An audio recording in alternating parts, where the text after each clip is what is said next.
Today, there is a fragile ceasefire in Tigray in northern Ethiopia. After Ethiopian forces and their allies withdrew from the region they largely occupied late last year. It is for now a dramatic turn in a conflict that has killed thousands, uprooted millions, and featured atrocities the international community say were committed by the government of a Nobel Prize winning prime minister. As Nick Schifrin tells us, now Tigray rebels are claiming victory. And a warning, images and accounts in this report may upset some viewers. Today in Tigray, celebration for what Tigrayans are calling Liberation Day. In the city of Shire, residents posted cell phone videos of Tigrayan rebels entering the city, flying the Tigrayan flag. Just hours before, Tigray's capital, Mekelle, erupted in fireworks after Ethiopian soldiers retreated. For the last 8 months, those Ethiopian soldiers, with allies from neighboring Eritrea, left a trail of scorched earth. They occupied much of Tigray in a conflict with Tigrayan military and political forces who used to run the country and recently defied Nobel Peace Prize winning Prime Minister Abiy Ahmed. Ahmed and the military responded with what international humanitarian groups called widespread atrocities.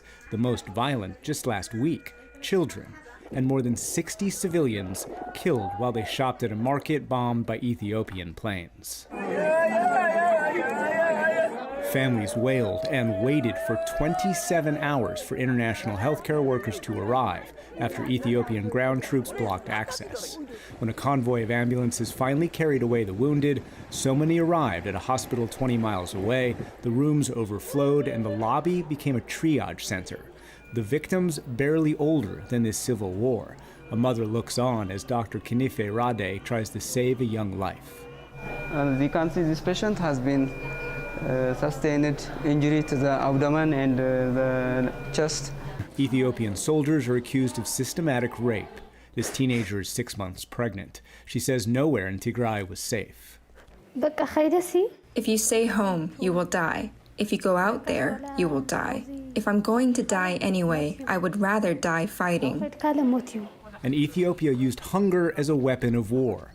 They pushed Tigray to the brink of famine. USAID says 900,000 face famine conditions. The UN says 5 million urgently need assistance.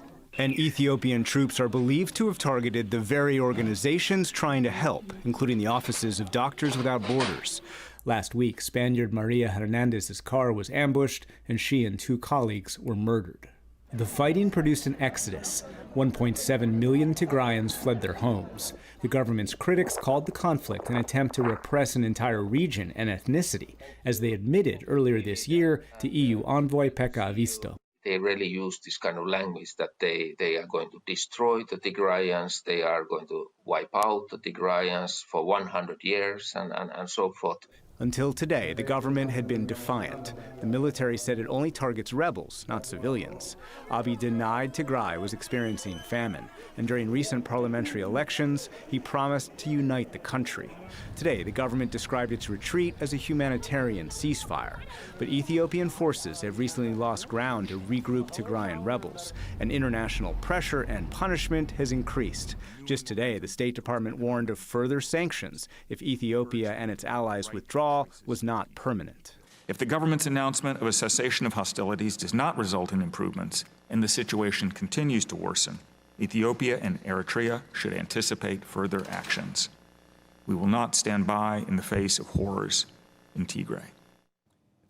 And for more on today's events and where we go from here, we turn to Ali Verge, a senior advisor to the Africa program at the U.S. Institute of Peace, a nonprofit founded by Congress dedicated to resolving conflict abroad. Ali Verge, welcome to the NewsHour. Tigrayan forces have captured the capital of Tigray, but they are not accepting this unilateral ceasefire, and they do not control all of Tigray.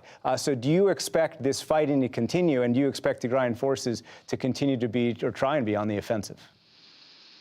I think so. There's still some parts of the region that they don't have full control over. There's still other forces present in the region, and the rhetoric at least is suggesting that they aren't ready to have a ceasefire just yet or a pause in their combat activities. And of course, part of the reason is that there's other forces involved in this. It's not just Ethiopians. It's not clear whether the Eritrean forces will withdraw. It's not clear whether there are ethnic Amharans who will also withdraw. Do you fear, bottom line, that this fighting actually is not over? Unfortunately, I think the potential for more fighting is certainly there. The ceasefire is a good step. It's a necessary step, but it doesn't mean that fighting will end conclusively, that's for certain. Let's talk about why today. Ethiopia's prime minister is on the verge of declaring victory in recent elections. He's under diplomatic, economic pressure from the international community, and his forces, frankly, were routed by some Tigrayan forces on the ground. Are those the reasons why we're seeing the ceasefire today? I think broadly that those are the reasons. Clearly, the military advances of the Tigrayan forces in the last few days have been rather rapid, have been rather decisive in terms of their effect, and that has put the government of Ethiopia, the forces of the federal government, under significant pressure. But at the same time, it's probably not the only factor. There's been pressure building for some time on the prime minister to halt the hostilities, to withdraw forces. That's international pressure. That's also pressure from the region. And the fact that the elections are now out of the way also perhaps plays a role, because prior to the elections, there was a great deal of discussion within Ethiopia and other parts of the country about just how necessary it was to continue this conflict. A lot of people thought the war was necessary, and actually there was a degree of popularity attached to it. So clearly acting before the elections might have been more difficult for the prime minister, but with the elections out of the way, that's no longer the same consideration it once was. How important is this moment for the future of Ethiopia? What's the risk if the prime minister doesn't start a genuine political dialogue with Tigray? There are other nationalist movements in Ethiopia who are certainly watching this moment closely. There are implications on two levels. First, in Tigray itself, as we've discussed, there's by no means a certainty that the violence will end definitively. And even if it were, the very dramatic humanitarian situation that exists isn't going to be reversed overnight. If people are on the verge of famine, that won't change by tomorrow. As you say, elsewhere in Ethiopia, there are also plenty of problems of insecurity, of grievance. They aren't necessarily directly related to Tigray. In most cases, they're not. But the reality is that the grievances have many commonalities in terms of how people feel about being governed from the center, about how effective that government is, of what the vision for the future of the country will be. So in that sense, people are certainly looking at what's happening in Tigray. And on the humanitarian side, finally, how dire is the situation for the displaced and for refugees? Are they getting what they need?